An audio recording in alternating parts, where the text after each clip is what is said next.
Barca legend, set to storm the Premier League. Inter Miami snapping up Casemiro? Zerbi takes the Spurs' hot seat. Can the Italian turn their season around? Real Madrid swoop in and steal Chelsea's star man? All this and much more in today's episode. Let's try to hit 300 likes on this video, and we'll be back tomorrow with more transfer madness. Hit that like button and let's dive in.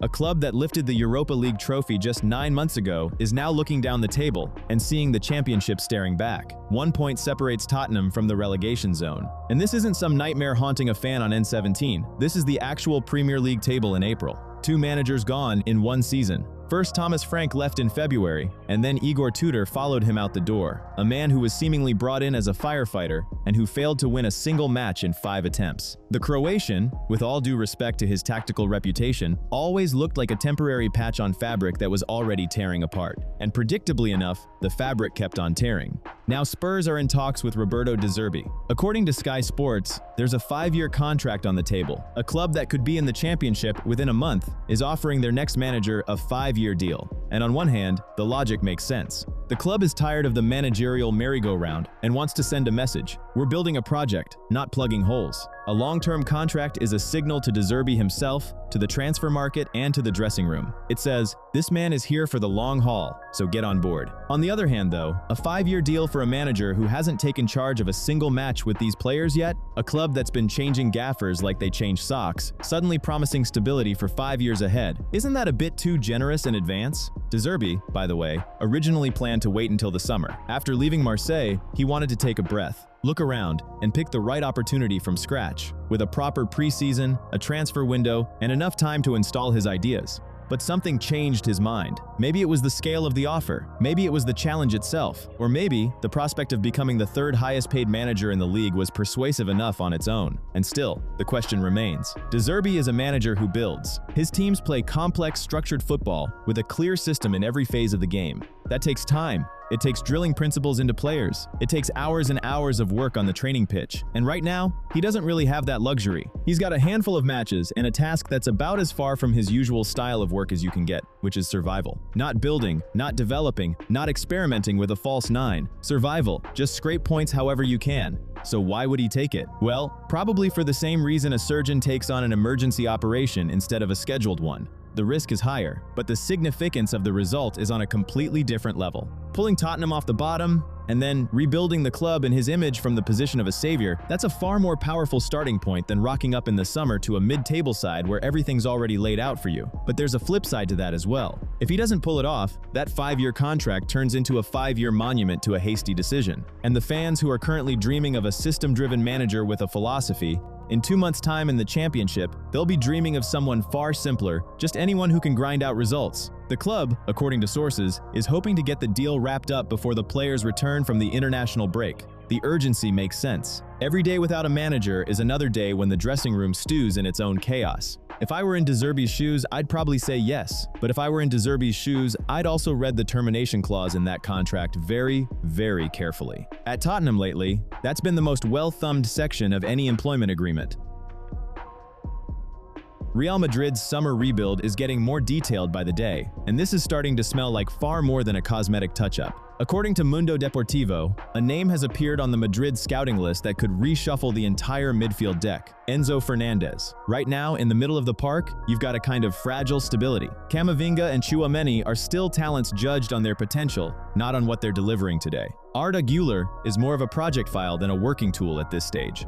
Fede Valverde is the closest thing they've got to a system-defining player, but even he can't single-handedly recreate that collective intelligence that used to run through Kroos and Modric. They're missing a conductor, or, if you like, someone who can act as the wiring in the circuit, connecting all the nodes without burning out under the load. Rodri remains the priority, and that's clear enough. But Real Madrid have always had a habit of keeping an ace up their sleeve, just in case the main target gets stuck behind Man City's wall and the Spaniards' unwavering loyalty. And that's where Enzo comes in, as a very convincing alternative. A World Cup winner who's already been tested under pressure at Chelsea, a place where pressure is basically the wallpaper. In London, he proved he can dictate the tempo, he doesn't shy away from responsibility, and he doesn't crumble under the cameras. Which is more than I can say for some of my regular viewers on their big screens. I can see your stats, right? You watch every single video, but hitting the like button feels like more pressure to you than a Champions League final. I get it. Pressing buttons on your smart TV remote is its own kind of workout, requiring incredible willpower. But show some leadership like Enzo. Make that heroic effort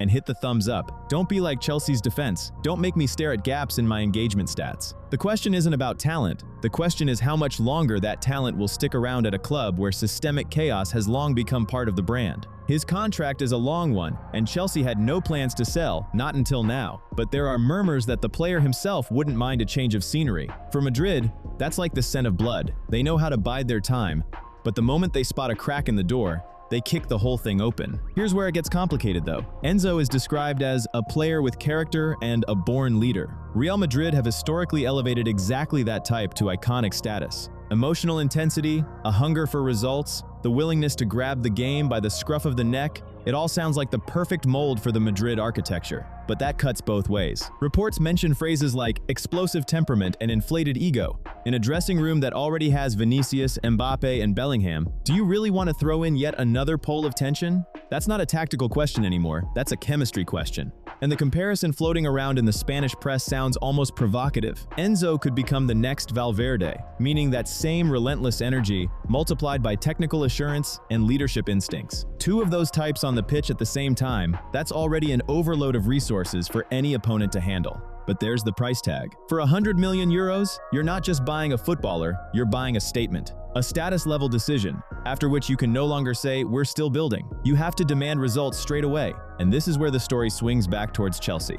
Because they didn't sign Enzo as some temporary option. He was meant to be the cornerstone of a whole new era. If he leaves for Madrid now, this won't just be a transfer, it'll be a diagnosis. For the London club, losing a player like that is a signal that their rebuild still hasn't found the identity it was all supposed to be built around. Keeping Enzo Fernandez this summer will mean just as much for Chelsea as any new signing would. And for Real Madrid, it's confirmation of an old rule. They don't come for the best when they're available, they come for them when they start glancing towards the exit.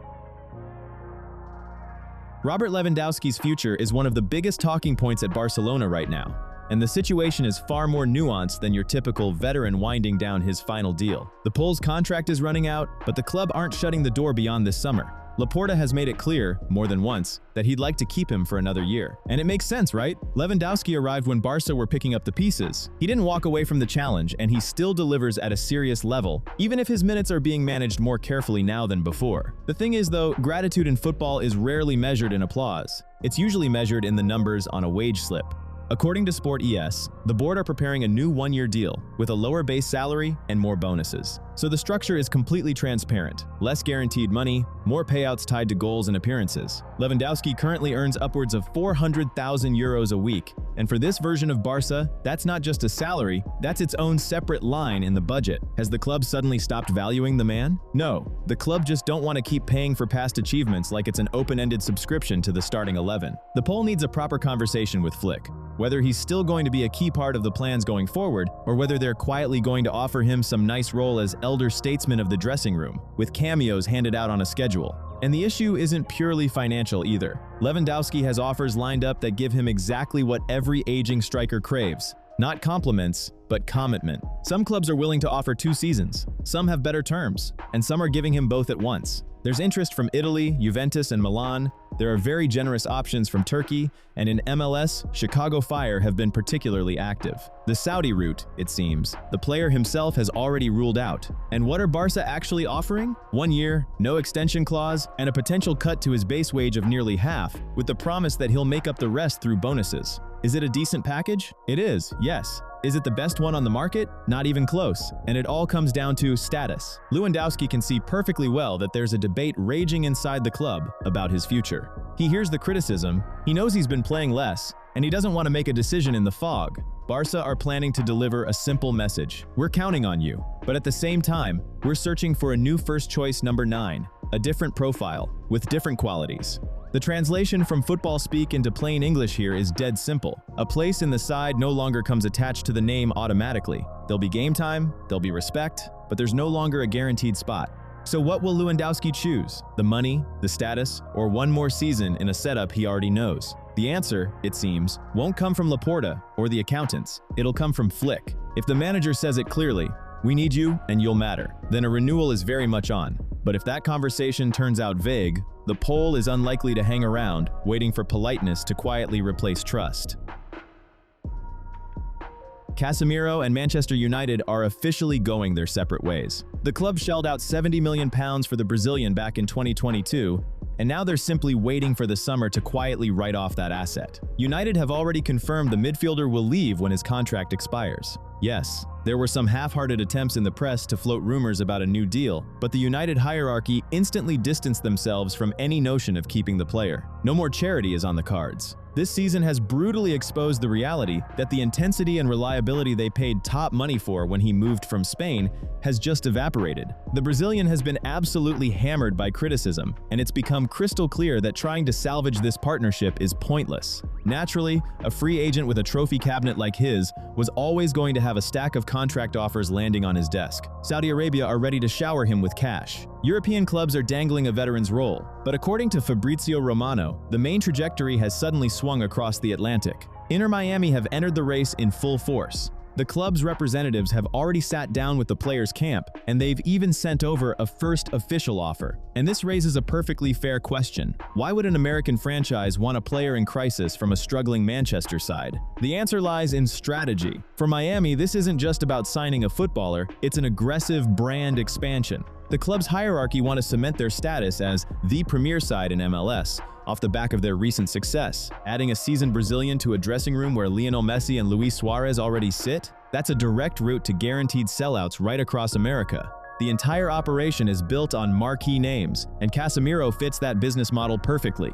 So why is the player himself looking so favorably at Florida, while ignoring suitcases full of Middle Eastern cash and serious calls from LA Galaxy? This is where cold hard pragmatism takes center stage. Inter have two key arguments in their corner. First, it is a genuinely ambitious squad, where the holding midfielder wouldn't just be some lone touring star, but a proper cog in a machine packed with stars. And second, lifestyle comfort carries real weight. Family priorities, when choosing where to live next, now carry more weight than extra zeros on a contract. The transfer map of football retirement is being rapidly redrawn, and the club from Miami, right now, have the best chance of snapping up yet another blockbuster asset. The Catalan press is gleefully telling us how the Camp Nou coaching staff still genuinely believes in Ferran Torres. Officially, the Spaniard is a vital part of the club's grand long-term vision, and unofficially, the lad has just put together a miserable run of 11 matches without a single goal. 11 games of a bone-dry drought for a forward, yet the bosses keep smiling for the cameras and spinning fairy tales about his high footballing intelligence. Who needs a striker that does nothing but cleverly drag defenders out of position? According to Fichajes, there are already emergency meetings going on behind closed doors. The Catalans desperately need to generate revenue to rebuild their attack, and holding on to an asset who has completely forgotten how to hit the target is becoming too much of a luxury. And right on cue, the English saviors appear on the horizon, with their wallets stuffed to the brim. Arsenal and the Old Trafford board have already joined the queue, and each of them has their own genius reasoning. Carrick's side are genuinely considering Torres as squad depth, in case their own inconsistent stars decide to leave. The logic is bulletproof. Why bother actually solving your internal goal-scoring problems when you can just buy a backup from Spain who's also forgotten how to score? Arsenal, meanwhile, are digging much deeper. The London tacticians firmly believe that Ferran's off-the-ball movement and his tendency for positional rotation will slot perfectly into their system. Apparently, the ability to run around beautifully without the ball is now valued more highly than the ability to actually put it in the net. Funny enough, my own channel stats are full of similar masters of positional rotation, constantly present on the channel, generating traffic, but expertly dodging the subscribe button. I mean, playing the role of the invisible hero is noble and all, but let's make your presence count for something. One click, and you're officially in the starting 11, rather than just jogging about nearby. It's no effort for you, and it helps the channel avoid the same kind of drought Ferran's been going through. Especially since Torres does have English experience, thanks to Manchester City, but his stock has dropped quite a bit since those days. If a return to the rainy Premier League doesn't appeal, there's a backup runway right there in La Liga, Atletico Madrid.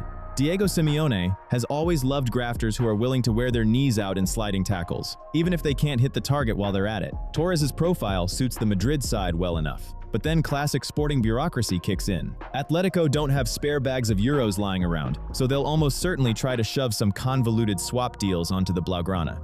And the Catalans need cold, hard cash to clear the wage bill and finally sign a proper striker. Varane's contract runs all the way until 2027, so the bosses are counting on squeezing at least some profit out of this deal. It's quite funny to watch a club publicly declare unconditional trust in a player purely to artificially inflate his price tag. And the footballer himself is now stepping onto the pitch under enormous pressure, where every single run he makes only serves to help the board sell him for as much as possible in the summer. Let's see if Varane can produce a strong end to the season and force the buyers to overpay, or if he carries on with his goalless diet until they offload him at a massive discount. Familiar situation, isn't it? It's the same in any big business. The HR department praises your potential in meetings right up until the moment they decide to cut your position to plug the quarterly gaps. We'll be waiting for the summer finale on this one.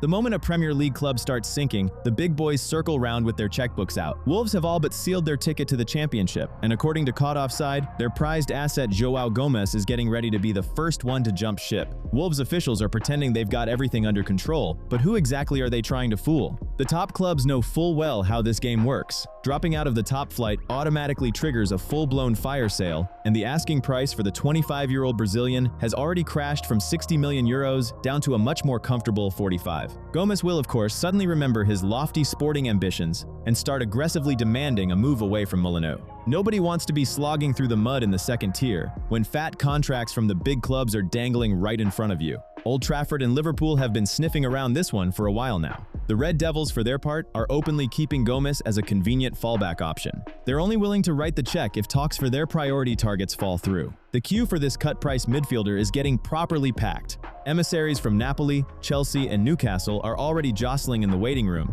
and every single one of these buyers has got their own crisis brewing in the middle of the park right now. The Blues in London are scrambling for options, because their mega-expensive Enzo Fernandez has suddenly started feeling out of place. Apparently, life at the club doesn't match his expectations, and the Argentine is dropping some pretty heavy hints about wanting a move. Newcastle are panicking too. They're terrified of losing Sandro Tonali. His agent is already openly shopping the lad around, trying to place the Italian at Arsenal, Man City, or that same United. The moment one foreign star gets restless, half the league starts frantically patching up holes in their squads. Funny enough, Tottenham have tried to muscle their way into this bidding war. Spurs would love to snap up Gomes, but their own survival in the Premier League is hanging by a thread right now. It's a bit hard to lure in promising players when you yourself are at risk of joining Wolves down in the championship dungeons next season. Today you're building something, and tomorrow your assets get picked off at a discount by someone who is just a touch shrewder. The real question is who ends up landing the Brazilian, and how many months it takes before he's pushing for an exit from his new club as well.